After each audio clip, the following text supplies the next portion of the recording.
Hello, friends. David Vos here. Wow, I hope you're having as nice and as beautiful a day here as I am here in Oklahoma. It's just, oh man, I love these fall days. It does get kind of hot right during the hot part of the day, but the evenings are really nice. They cool down quickly, and then the mornings are cool and breezy and nice for a while, and it just is lovely. I love the spring and the fall, of course. I guess we all do.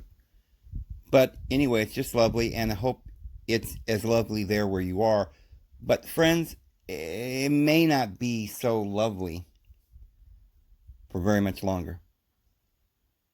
And I'm serious. Um, Nobody knows anything. We don't know anything. We've got speculations. We've got ideas.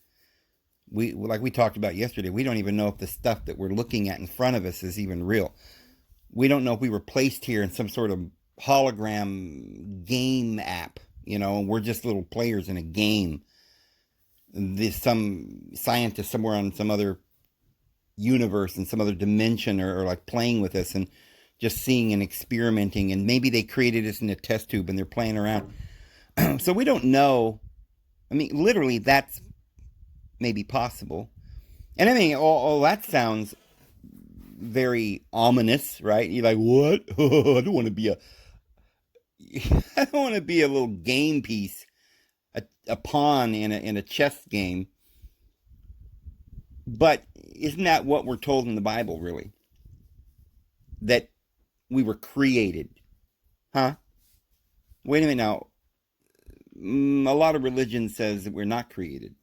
I mean, the esoteric wisdom says we're not. We're spiritual beings. We're sons of God. But if we're evolving, or if we weren't ready for the truth, you can't handle the truth.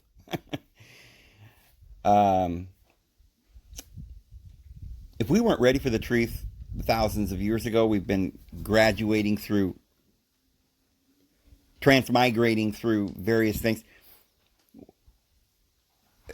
That may be to our mind, it may be a very complicated, you might use the words like it does there in the New Testament, a great eternal purpose that God has to bring us all home. Something a scientist might have written in his journal. I've created these little test tubes and I'm going to see if I can bring them all home.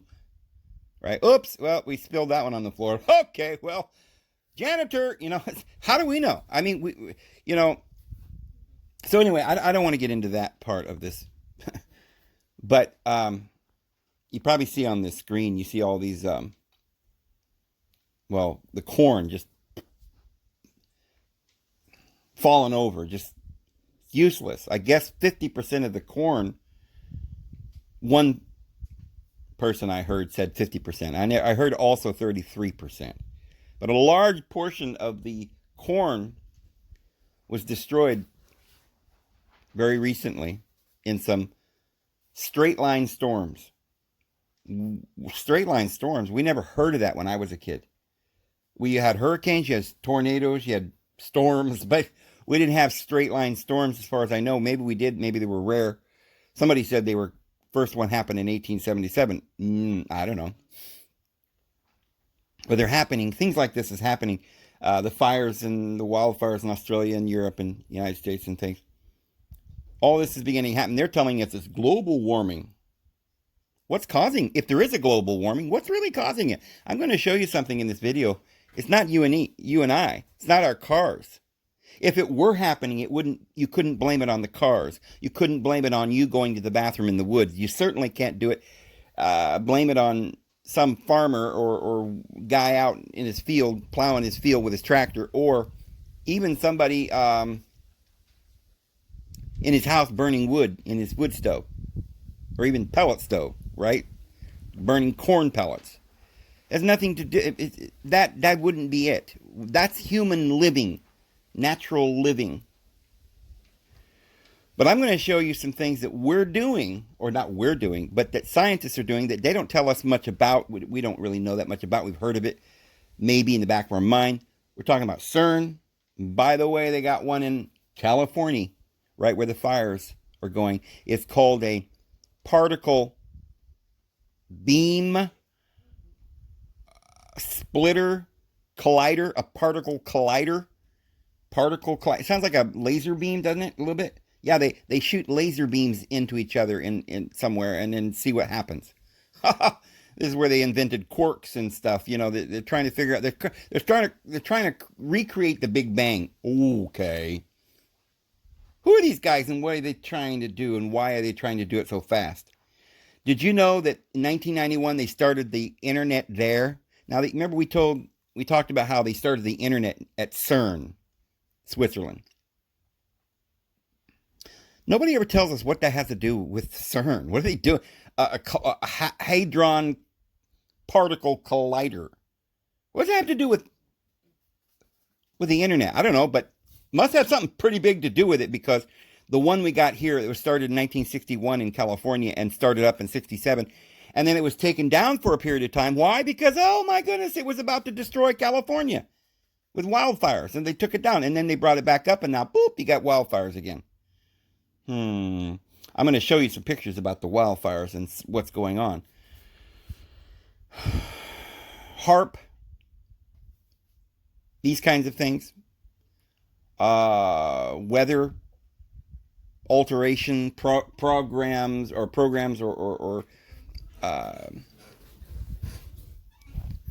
government theories and projects and what they're working on. Well, they make us think they're just working on something. They're just checking it out, just trying to figure things out.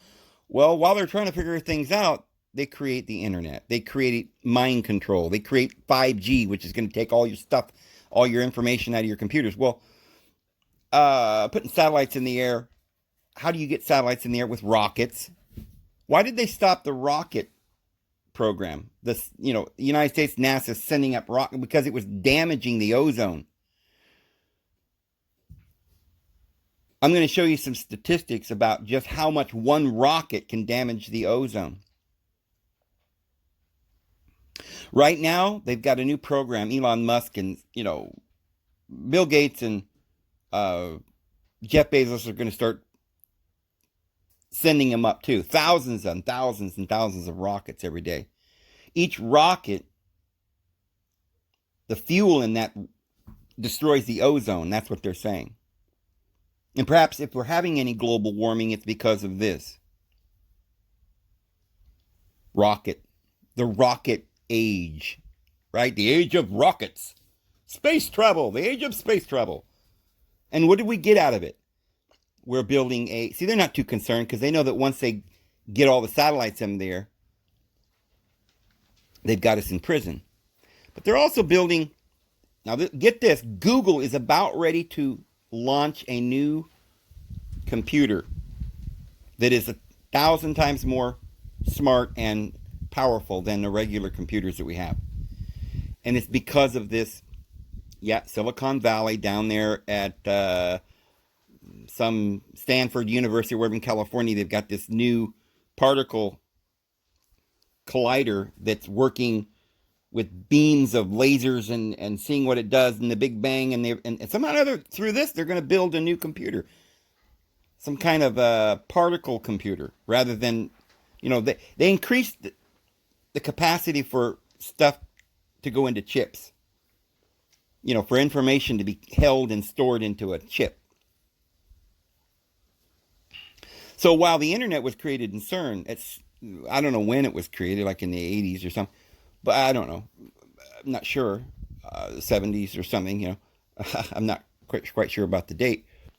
But in 1991, I believe, they made another internet, another worldwide internet here in America. Not sure how. We're never told exactly what all this means.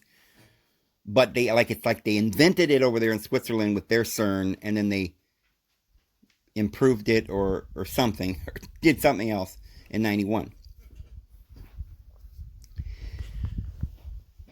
So whatever they're doing at CERN is either more something to do with a worldwide internet, or choice number 1B, that was 1A.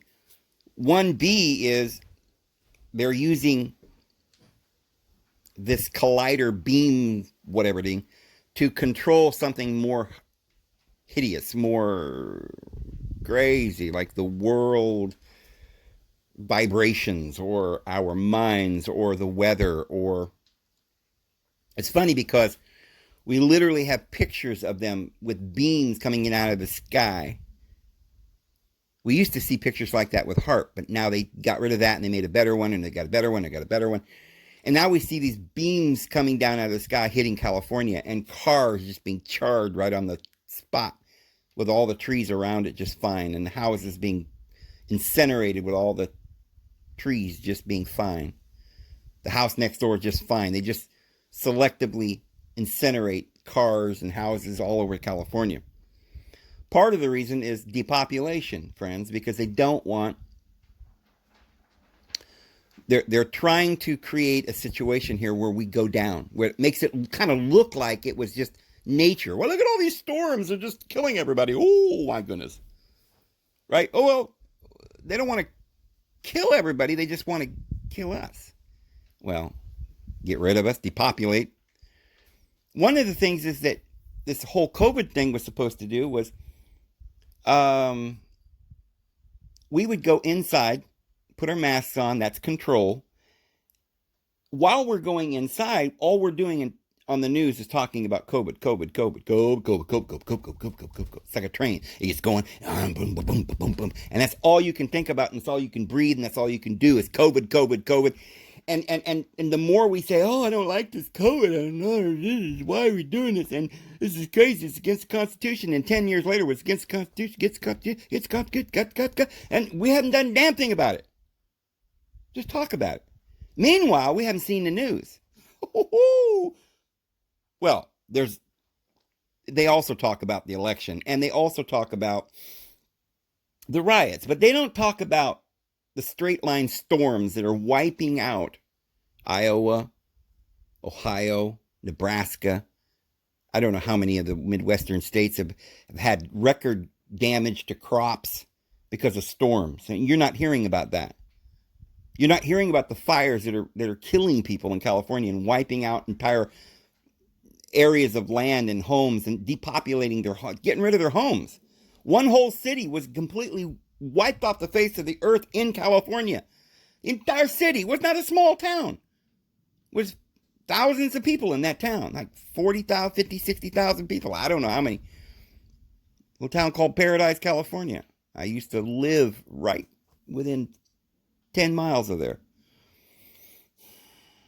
As far as I know, my father and I have family that lives there to this day in that area. And that's not the only place and people. And many people ended up missing. I don't know if they found them all today. But, friends, you're told that's just some strange thing called global warming. Well, if there is, like I said, if it is global warming, then we know why we're having global warming. It isn't because we're peeing on the ground or overpopulation. The entire country of the United States has plenty of land.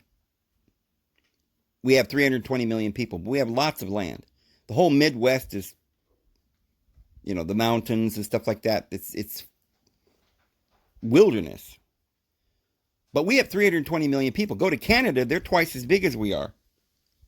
They have massive land mass, like massive land mass. And yet they only have 30 million people. Australia is as big as the United States, and they only have 28 million. So you can imagine if you were in New York City and you drove from New York City to Los Angeles. Imagine you're driving. You leave New York City. Remember, there's no cities in Australia as big as New York. Not even close. Okay? Not even close.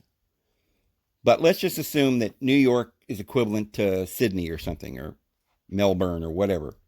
I don't know the cities they have over there. And you're going across the entire continent of Utah, of Utah.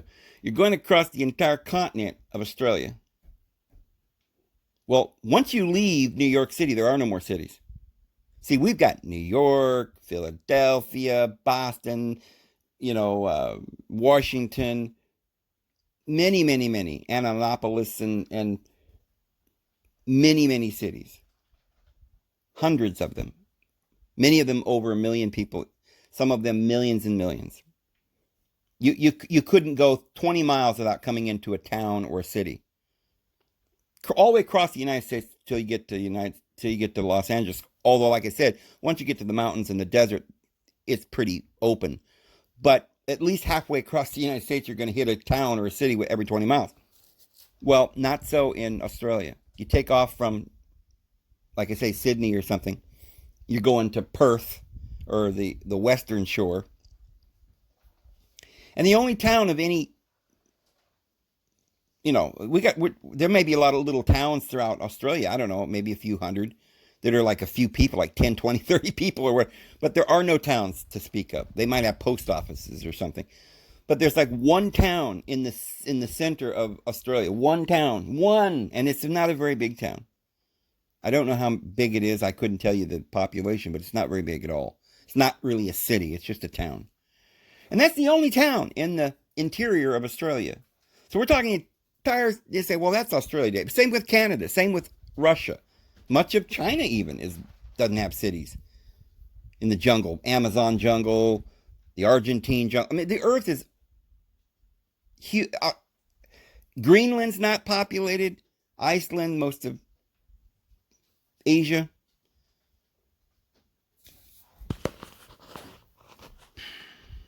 But there's supposedly overpopulation. And that's what's causing all the problems. It's not really. We didn't need to send a rocket up every day. Hundreds of them. Thousands of them. Each rocket, I wish I could show you a picture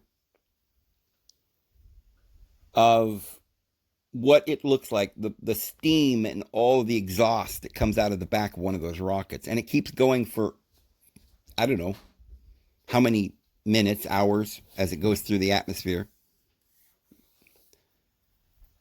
Well, it's a tremendous amount of pollution.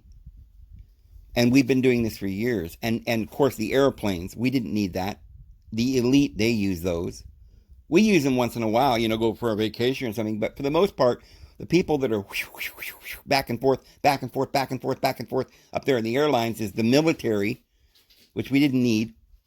That's a hoax, They run both sides. There's no any threat of nuclear weapons. The only reason why I wouldn't want the United States to let down its military is because there's still hope that this United States could be run by the people, for the people. And we could defend ourselves from the UN or the rest of the world that's controlled by Bill Gates. That's the only reason. Other than that, Bill Gates, if he took control, we'd have total peace all over the world. We'd still die, but it wouldn't be from war. He couldn't get away with it anymore because he would run everything.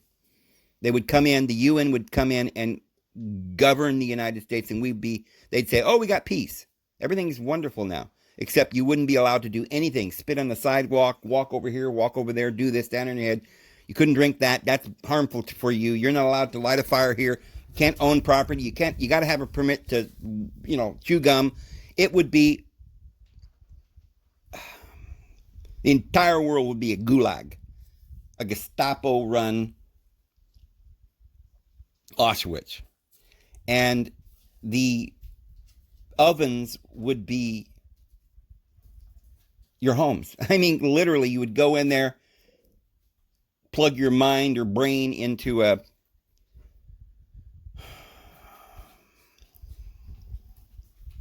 your machine, your phone, whatever it would be, your hologram, your computer, and you'd get bombarded day in and day out with microwaves at such high levels that it would definitely disrupt your cells. They would use you as a commodity, as cattle. They would be experimenting on you, as they're doing now with the vaccines and all this stuff. And what are they experimenting? What are they doing over there in CERN? What are they doing there with with the with Alice and well, the one in California is called something Alac or something. I can't remember. What are they doing? What are they experimenting? What are they trying to find out? They want to know how to create the universe. They think they're God. Maybe they are. Maybe it's a little embryo, little baby God creating the universe all over again. This is how it all happens, right? Ever so often, a planet gets to a place where they get so smart that they have to murder each other. But as the embers begin to cool and the planet goes back into oblivion, they finally figure out the answer and they recreate their world into a paradise. Well, if that happens and it's all back to the beginning again, what happens? Well, then that means their experiment with the life force that's on that planet is just an experiment, and they put it all back in a test tube and stir it up again, shake it, and pour it back and see if they can make a better one this time that can serve their purposes better. Even in Sumerian tablets, it says something about the gods created some other gods or some other beings to do their work for them. And then when the gods got noisy and made too much noise and complained too much, they killed them all. Yeah, they were called the Titans. They sent them to hell. I'm going to send you to hell. You're making too much noise. Complainers. Is that kind of like Yahweh that sent his people? He came up out of Egypt, drew them up out of Egypt, saved them from another god, delivered them from one god, from the frying pan, and then put them in the iron skillet. Took them to the desert to die. And they all did die. Oh, man, those complainers, they shouldn't have been complaining. Well, they did. Their suspicions were right. This Yahweh killed every living person, every last one of those people. Not many people realize that we all concentrate on the fact that Yahweh led the children of Israel up out of Egypt. But not one, but very few people ever mention the fact that not one, not even Moses, got to go into the promised land. They all wandered around in the desert and died. Do you hear what I'm saying? They all wandered around in the desert and died. 2 people made it, Caleb and Joshua. Those are the only 2 souls that made it into the promised land.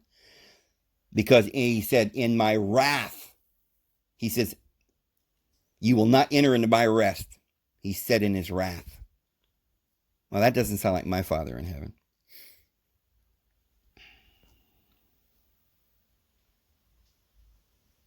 Not at all.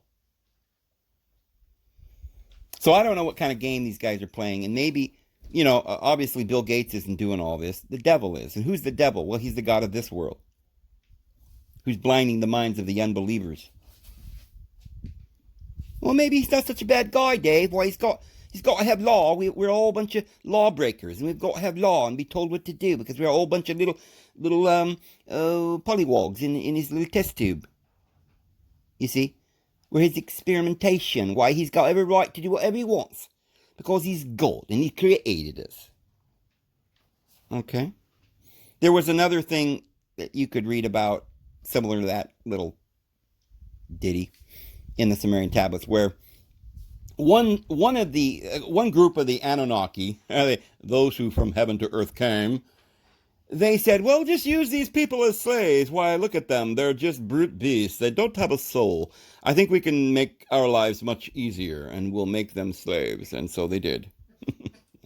Well, then these slaves were, able to learn knowledge just like the gods. And they're like, oh, don't let them learn. Don't let them know who they are. They're not allowed to have knowledge. Because then they'll become like God, knowing good and evil. We'll have to just kill them all. Well, anyway, word got back to Anu, the father of Jesus, Uranus. That's in the Bible, guys. It's in the New Testament. It's translated our Father in heaven, but in Greek it's Uranus. In the Sumerian tablets, the father of the gods was Anu. The us on the end, of course, is the Greek tense of the word or whatever. Spelled differently all the time. Anon. But Anon, Anus, Anu, whatever, right? Depending on the tense of the word. But so Anu heard about this.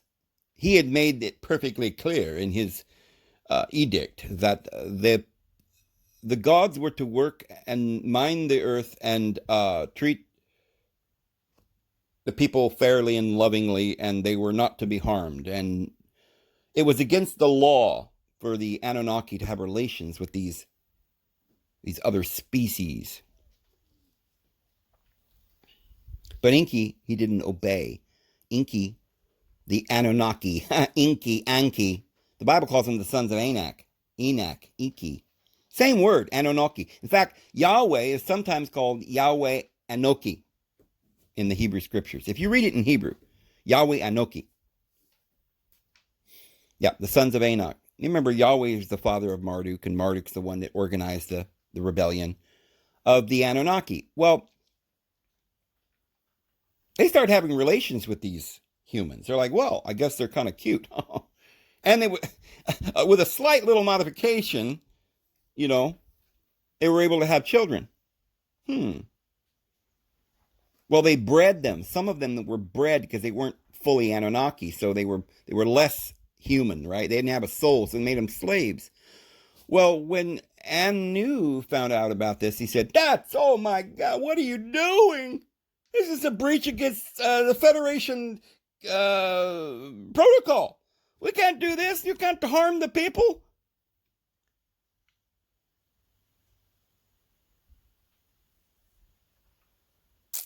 Well, I don't know how many, but a third of the angels from heaven fell. Now, I think that refers to the fact that there were 600 of these angels, call them Igigi, the watchers.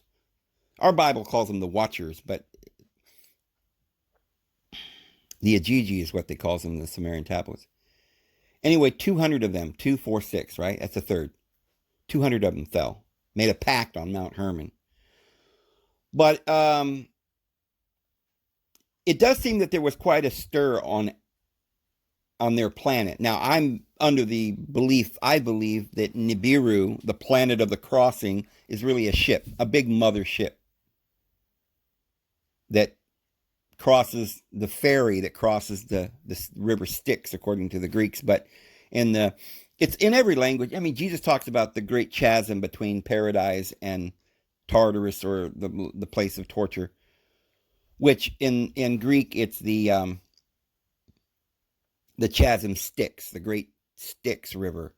And on one side was the Elysian fields where the righteous went, and then the other side was Tartarus, the great pits and fire and hell. So every culture believes this. And of course, that river Styx, the Jordan, the Jordanos, same word, the Jordan River, it's in the sky, is the Milky Way. The Egyptians called it the Nile, which replicated the Milky Way. And on both sides of the Nile were these pyramids that were blueprints of the stars. Every culture had the same thing, whether it's the Euphrates or the Hopi Indians or the Mississippi Mesoamericans down in, everywhere. All of them have the same culture and were set up their religion and their temples, and the gods told them what to do. And there was a mystery put into the pyramids, put into their knowledge that one day, see, there may have been two groups, one group that didn't want humans to have knowledge and the other group that did, and they've been fighting for a long time. And Anu said, okay, that's it. We're rounding up these infidels, these bad people that are screwing around with the humans, making them slaves. We're gonna quarantine the whole planet. We can't let this get out of the universe because, this is wrong. So the 200 angels that were on the earth, according to what we can tell from what we can see in the stories,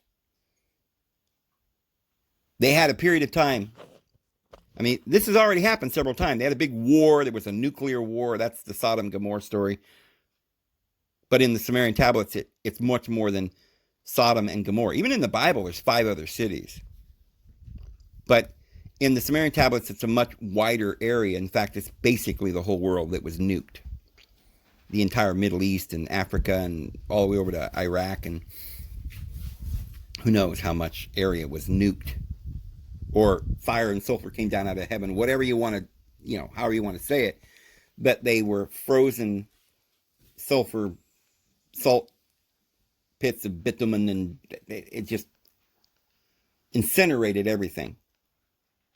Meanwhile, the gods left in their ship, took cover while it was, while the radiation was going on or something, and then later on they came back and rebuilt their cities. But evidently they didn't win, because one group had a battle and took over Egypt, and the other group went to Mesoamerica and Peru or whatever and started a mining and operation there. Quetzalcoatl, But they've been fighting. They've been having a war. And our Bible tells you about that war. Michael and his angels battled with the dragon and his angels. It also says that Michael had a dispute with Satan over Moses' body. Moses' body represents the flesh. Elijah represents a spiritual, higher, astral body that was able to go into the sky on a chariot. Jesus' body represents the light, the capstone of light. So we got the vehicle, which is Elijah.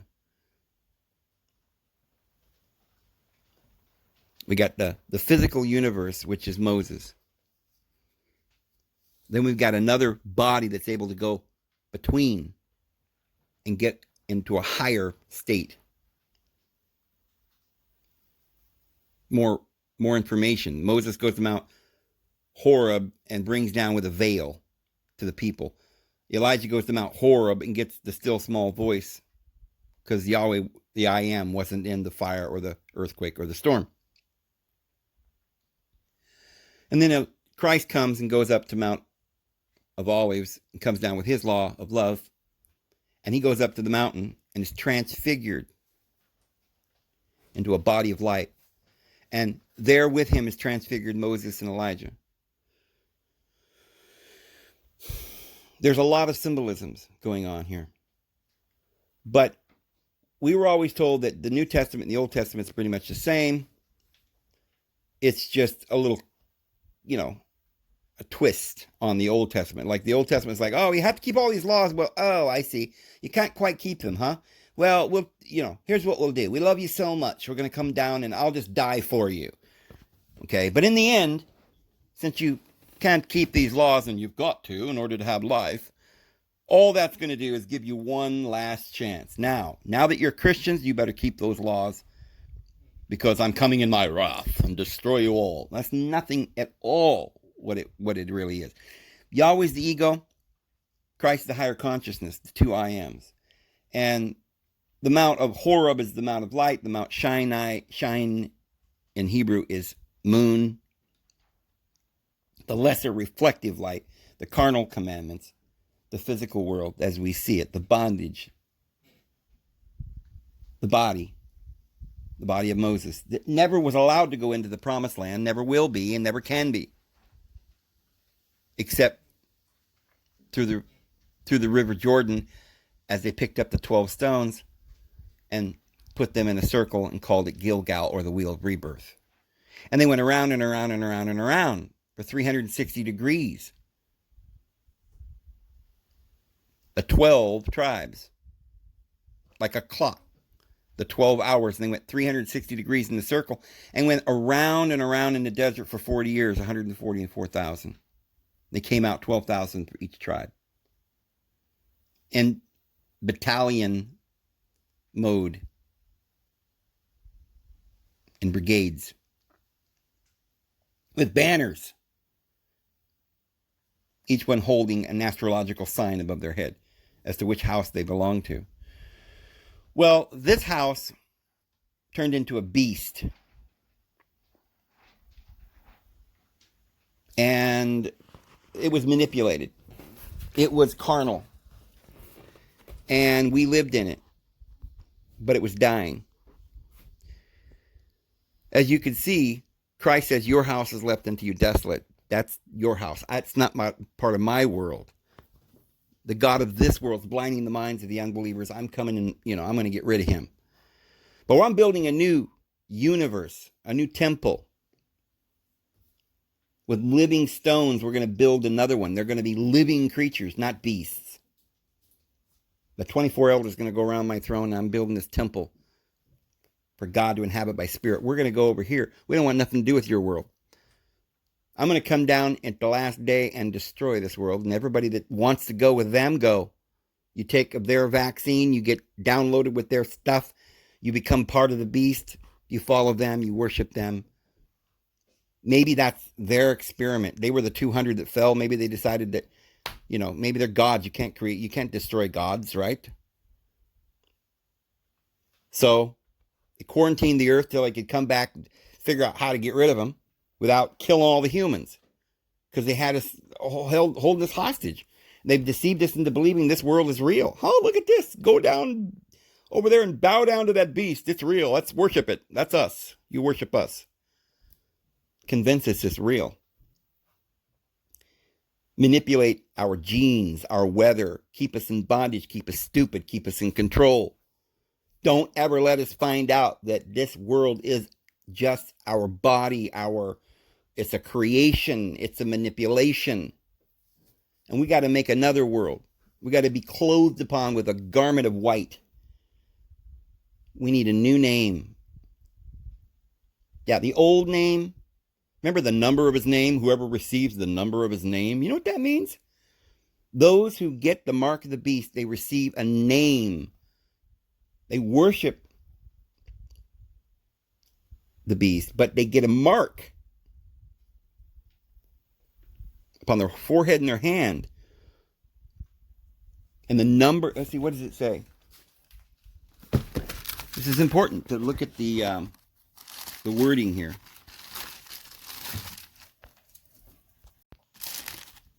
So it's Revelation 13, let's see, starting in verse 16. He causes all, both small and great, rich and poor, free and slave. That's everybody. Except it does say that the 144,000, the elect, the chosen, come off victorious from the beast in his image and the number of his name. Little clue. But here it says, the rich and the poor, free and slave, receive a mark on their right hand or on their foreheads, that no one may buy or sell except he who has the mark or the name. Oh, the mark is a name. Because remember, the other seal of God on their foreheads, the righteous, they get a seal of God, and that's the name of the Father of heaven written on their forehead. But here is the name. So now you know what the mark is. It's a name. The name of the beast, or the number of his name, the value. Who have wisdom counts and understands, calculate the number of the beast, where it's the number of a man, 666. 666. Adam was created on the sixth day from dust. Well, the number is the beast, the number of the beast. It's a nature. It's a world. It's a temple. It's a bunch of laws. Because Yahweh spoke with his own mouth, wrote with his own finger the Ten Commandments on stony tablets, which is your stony heart, which is this physical, carnal world, and put it into his ark and put it into the covenant. And it was defiled the temple, because they even put gold, which they worship, into the fire, and came out a bull, and they worshiped the bull, and they put the bull right in the holy place. They sacrificed to it. And Yahweh smelled it. His nostrils smelled the odor, and it satisfied him, pleased him that they made a sacrifice and killed their son, Isaac. Abraham had to kill his son Isaac. Jephthah killed his daughters, and others killed their children to dedicate temples in the Old Testament. But we're never told that. Yahweh says, your firstborn is mine. Everything that opens the womb is mine.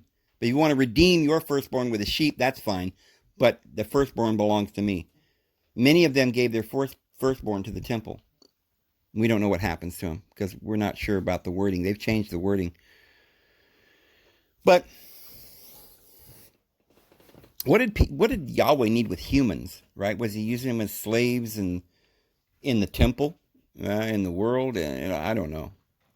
They had certain priests that would feed God. A lot of people don't realize this when you read in the Old Testament, but they would have a banquet and God would eat with them, not with the regular folks. You know what I mean?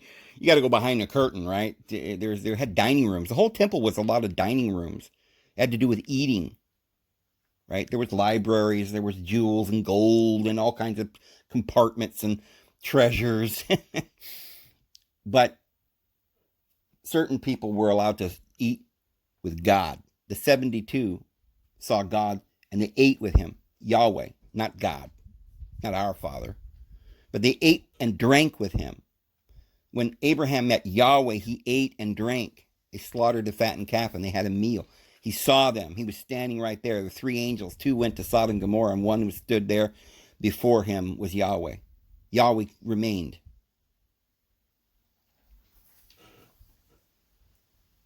And Abraham started wondering, he started realizing something was up when he goes, hey, Yahweh, so you're going to kill everybody in Sodom, which we find out in the Sumerian tablets was pretty much everybody with a nuclear bomb. And he goes, so you're going to kill them all. Is that just? Are you a just God? I don't really understand, Yahweh. Are you killing them? And well, you just don't understand, my son Abraham, why you're not capable of understanding and knowledge as the gods. Well, Abraham's like, well, what if there was just like 5 righteous people in that city? Or I think he started off with 10. And God's, well, this is a hard question, Abraham. Well, I guess if there was 10 righteous people, I wouldn't destroy them. Well, what about, my nephew Lot and his wives and his daughters and stuff? His wife. Well, says the angels picked him up by the scuff of the neck and flew him out of there. And then they dropped it. They must have took him with them in a ship, right? Or something to protect him. But, yeah, Abraham was a little disturbed by the fact that they murdered everybody, but he accepted it. But El Elyon came to him and had communion with bread and wine. Melchizedek met him there. There was no sacrifice, no asking him to murder anyone or to make a sacrifice or to do anything. Didn't give him a law, just made a promise. But in this world, we're at the time of the end, as we're discussing in the series that we're doing on the book of Revelation. I may go ahead and try to do another video on the third one in Revelation today, but if not, I'll do that tomorrow. But I had to make this video today because it does fit a little bit in our understanding of what the book of Revelation is about, because these angels that fell under the quarantine, evidently they would have gotten rid of them right away, but maybe they couldn't because they're gods in their own right. But they're not, they disobeyed the father of the gods, Anu. So they've left him down here all this time. And as we see, they've taught men how to have weapons and smelt their iron into weapons and knives and swords and bullets. They've taught us war. They taught us religion and government, which is to have a ruler over us and give us a priesthood so that we could be lied to. Remember, Yahweh sent down lying spirits whenever he wanted to, whenever he wanted to deceive the people. Lying spirits went to his throne and said, Yahweh, I'll go down there and deceive the people and tell them a big wollygobber. And Yahweh's like, that makes sense. Okay, do that. And in his anger, Yahweh went down and destroyed the whole city and wiped them out, every man, woman, and child. And then he said, hey, here's my law. Go kill everybody, every man, woman, and child that doesn't believe in me. The creator of Adam from the dust. Not the creator. Remember, that's not the right word. Basra. But formed. He formed him. Form is the outer form. The body, the physical prison house. They weren't supposed to do that. Yahweh, Yahweh Anoki, Anak, the sons of Anak. They came here, Inky, and he created man in a test tube, and he made him form and said, no, you can't become like God, knowing good and evil. You can't have our knowledge. And then he was in his wrath, he kicked him out of the garden. And that's true. Even in the book of, in the Sumerian tablets, it says that Anu wanted to give Adam immortality. But Yahweh deceived Adam and said, no, you can't eat from the tree. You can't eat the food of the gods. Don't do it. He lied to him.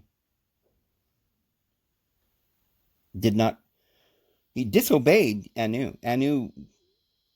So then he mixed his seed with them. And so now we're all mixed up. And Jesus said, you can't, he says, the disciple says, why don't you just get rid of him? Get rid of the weeds. Jesus said, you can't tell which is the weeds and which is the wheat. They're all growing up together. Got to wait till the harvest.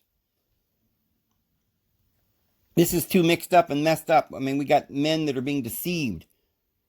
They got carnal bodies and an ego. Do you want me to destroy your own ego? Or do you want me to let you choose, Jesus says. Do you want me to let you choose? Okay, we're going to go through thousands of years of these people. They're holding you hostage. I'd like to get rid of it right now. But there's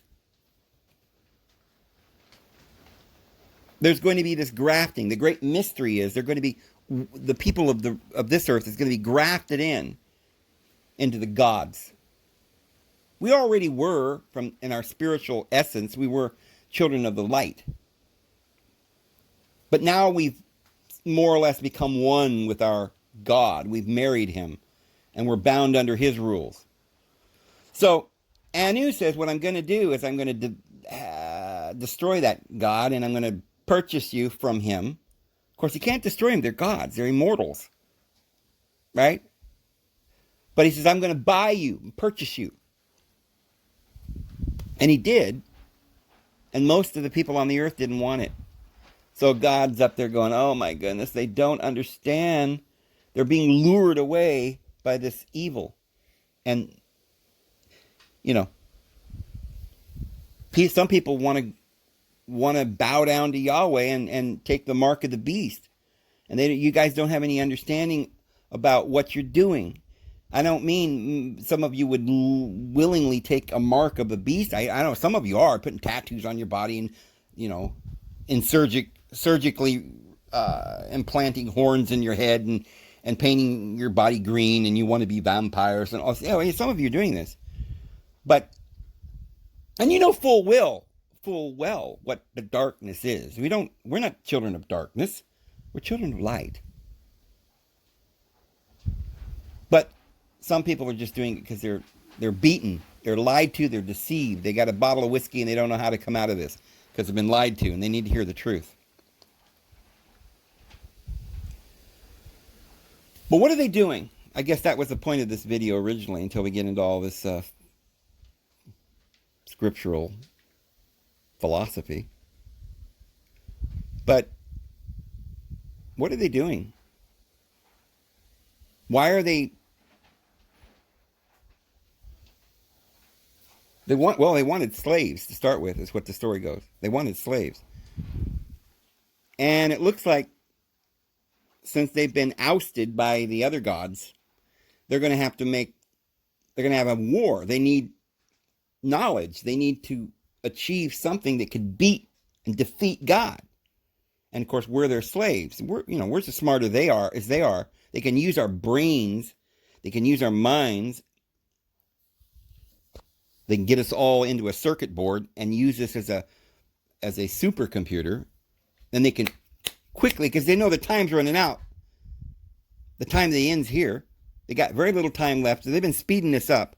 I suppose our Father in heaven did not allow knowledge to come into the world for a long time, because they knew if they had a long time to do it, they'd be able to do more.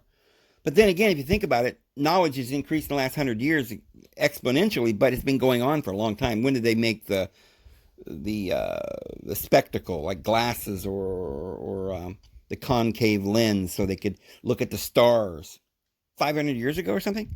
They started, when did they invent calculus? 400 years ago? So, I mean, there were a lot of things they had to invent hundreds and hundreds and maybe thousands of years ago just to get to where we're at now. You couldn't invent computers without calculus, and you couldn't understand the universe without a lens to see it through, a telescope or a microscope, or now they've got a hadron collider, and they're examining what happens when you collide, energy beams and electrons and atoms together. And then they hook this all up into this internet web to be used. We're all going to be used together this is what Google's going to do. They're going to make this new computer. It's going to be based on your mind. You're going to be the computer. You're going to be plugged in. The 5G is going to be literally downloading information into your cells and then receiving information. They'll give you information in your brain, because you only use 1 or 2% of it. So they'll be using your subconscious mind to do calculations. And what are they doing this for? So they can invent the next computer, which is far, far, far, far, far more powerful. So they can create a machine to either get far, far away from our Father in heaven so they don't die in the great, because for one thing, they don't want to let go of their slaves. I think they want to keep as many of us as they can. Maybe you guys who decide to join the devil and take the mark of the beast and get your vaccine, maybe you'll speed off in some kind of a ship, to their dragon lair, and just serve as chief, slut for him. You can be used. Throw you some little crumbs off their table every day and put a little chain around your neck. Some of you like that bondage, right? And that kind of lifestyle. The darkness. You're fascinated by it.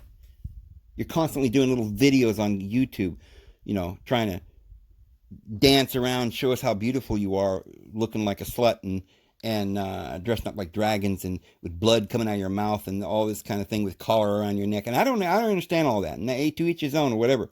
If that's what you choose, that's your choice. Me, I'm going with the Lord. I'm flying over the hills and up over the mountains and cross through the clouds and up over by the rainbow. I hope there's a place there with flowers and beautiful cardinals and parakeets and wonderful, wonderful fuzzy little bunny rabbits. Peaches and apples and pears and grapes, bananas, and cool brooks and little deer drinking out of the stream, and cascading mountains and waterfalls and sunsets and beautiful love and romance. Maybe even a glass of wine and then refreshing rest. All the seasons. Beautiful, beautiful, beautiful paradise. That's what I'm going to choose. And I'm not going to, because I'm depressed, I'm not going to rebel. I think some of you think that you're rebelling, that all this slavery and all this stuff is God, and you're rebelling against God. But what you're doing is you're rebelling against the devil, which is exactly what the devil wants you to do. They want you to run around acting like weirdos. They got you now. Now you're on drugs and you can't get out. You're stuck like Chuck. Your Father in heaven, this is not his world. He's love, and he loves you. And he's not going to stop calling, come, I love you. Please, it's my grace. Just take it, just receive it. It's free. I love you. I'll never stop calling for you. I imagine that the Lord will never stop, even after he's defeated the devil and the demons and thrown them into the lake of fire, and you guys go off in your ship and build you another kingdom. If you do, I suppose the Lord will hunt you guys down wherever you go and quarantine that planet. There's somewhere, put you in another dimension where you can live out your little fantasy. But I'll tell you what, you're not going to get anywhere. You can't defeat the entire Federation of Light. And what would be the purpose for it?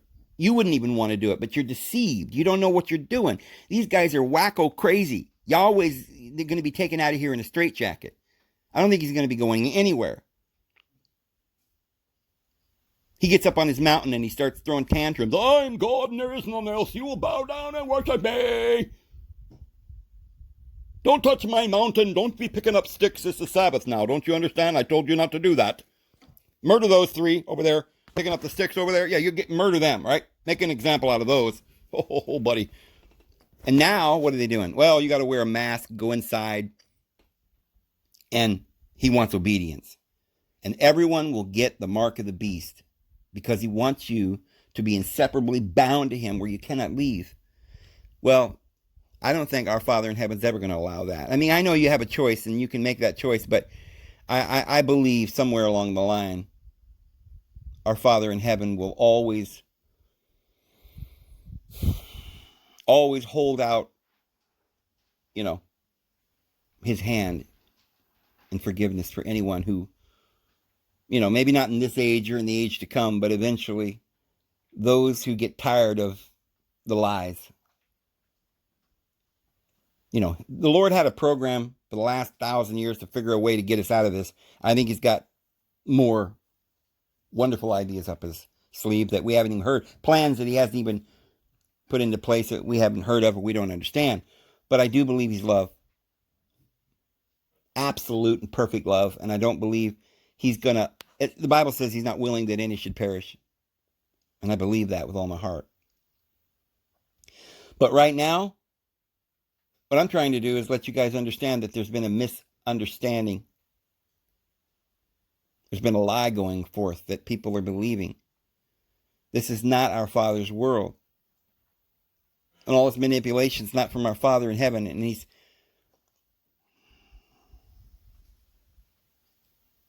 got a plan. We're about ready to see his plan. It's going to be beautiful. But what's going on here on this earth? Well, everything's modified. The corn's modified, the genetically modified soy, and I guess there's modified watermelons or whatever. Modified plums or something. All the food's modified now. You can't buy food in the store anymore. It's just simply like that little grainy thing called wheat. That's not even a food anymore.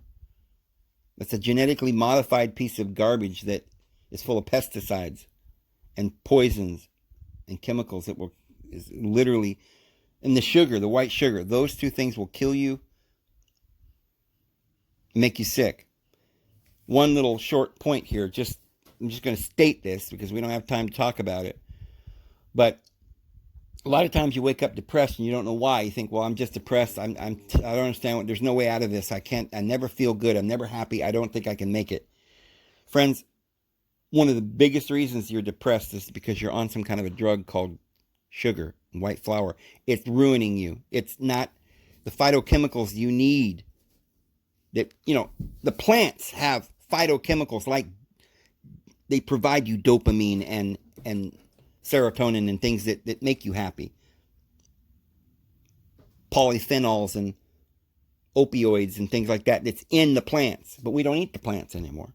You're eating this white crystalline meth, this white crystal sugar, white crystal powdered flour.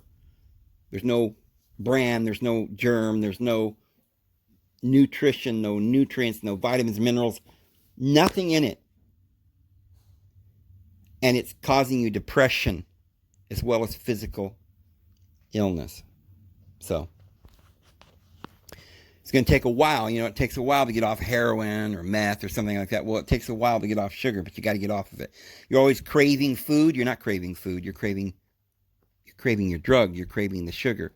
That's an unnatural thing. People who aren't addicted to sugar and flour, they don't have these unnatural cravings. They're not overweight. They don't have to eat all the time. Their body is running much, much better. They don't have inflammation. They don't have pain. They don't have arthritis. Doesn't lead to heart disease and diabetes and everything else. But we're almost an hour now, so I've got to sum this up. And what I really started this video today on, like I said, I was going to do the Revelation, the third one in the Revelation series, but I decided to just talk about all the the corn and the stuff that's. Remember, Trump just made a deal with China to buy all this corn, and now all of our corn's ruined, and we're not even hearing about it on the television. We know that one of the things they want to do with this COVID thing is to, if there's not enough things they're doing to us, but one of the things is to cause us to be, remember the depopulation? Well, if they can get everybody to stop working, originally they were hoping to get people to stay in their homes so they couldn't drive, wouldn't use the oil. Part of the reason is because while this is going on, they're sending up ships into the air and rockets, and it's ruining the earth. They probably want the cars to not be polluting because maybe it won't destroy the planet, in the next 2 years, right? But while we're not paying attention, they're wiping out the crops with some sort of beams and the forests and getting people out of California. They don't want you there. They don't want you at Walmart either. That's why you wear a mask. That's why they don't have change. They don't want you buying and selling. They don't want you driving. They don't want you going anywhere. They want you to go home and whatever. But go home and take their drugs, pass out. Depopulation, friends. I don't want to say it any differently than that because some of the words that you might use for that would sound a little harsh, but they're monitoring everything we say. But it's not a good thing. So Iowa makes corn. Most of their corn's gone. Will there be a corn shortage? Will China be able to buy the corn that they said they were supposed to buy from us? One of these great, is it China? Remember, Bill Gates runs China, Jeff Bezos. So maybe Bill Gates didn't like the fact that China had to put out all this money to buy all this corn as some kind of a deal that Trump wanted to make. So they just got rid of the corn. Or maybe it's because they don't want us to have food. We'll go to the store and we're like, oh, there's a shortage on food. Well, we can't help it. Sorry, it's famine. Remember, in the Bible, in the book of Revelation, we're going to be covering this soon. It talks about the 4 horsemen. Right? It also talks about those 4 horsemen 2 other places in the Bible. Zechariah. The red horse, the black horse, the pale horse, and the white horse. It's war, famine, pestilence, and earthquake. And those are the things that Jesus also mentioned when they asked him, what will be the sign of thy coming? He says, these are the beginnings of sorrow. When you see these things, it's the beginning. If you go to Zechariah and you look at what it is that those 4 horsemen do, well, it's Yahweh who says, look it, after the 70 years of desolation, I'm going to return my people back to the land. But before I return them and rebuild the temple, I'm going to desolate the country with war, famine, pestilence. Desolate the nations. So there's that.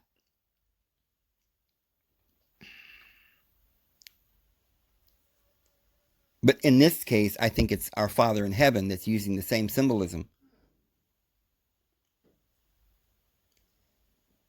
Perhaps it's Yahweh who thinks he's going to bring back Israel and start a one world government. And so he's going to bring his 4 horsemen because that was his plan to start with.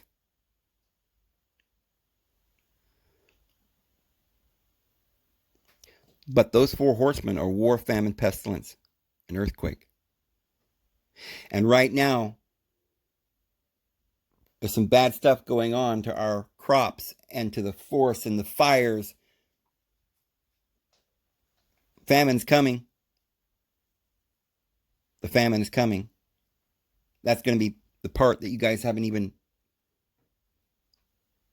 realized, that there's huge storms coming that's going to wipe out our crops. And there's going to be they can't just shut down the stores for nothing. They've got to have an excuse. I mean, if there was food in the world, Trump would just make an executive order that says that it's got to be shipped to the people. But if they can have some natural disasters to wipe out the crops, then they can have famine. There's going to be people starving, and then there's going to be riots. And don't forget the earthquakes. I suspect that very soon, very, very soon, probably within the next weeks, there's going to be a natural disaster that you can't even imagine the ramifications of this. It's going to be the biggest natural disaster that we've ever had. Not to mention the fact that we've been having them, like forest fires that we've never had before in the history of man. Straight line winds that wipe out everything and take down buildings and trees and crops. Hurricanes that are larger than we've ever had before. But that's just the beginning, friends. I think we're going to see some worse.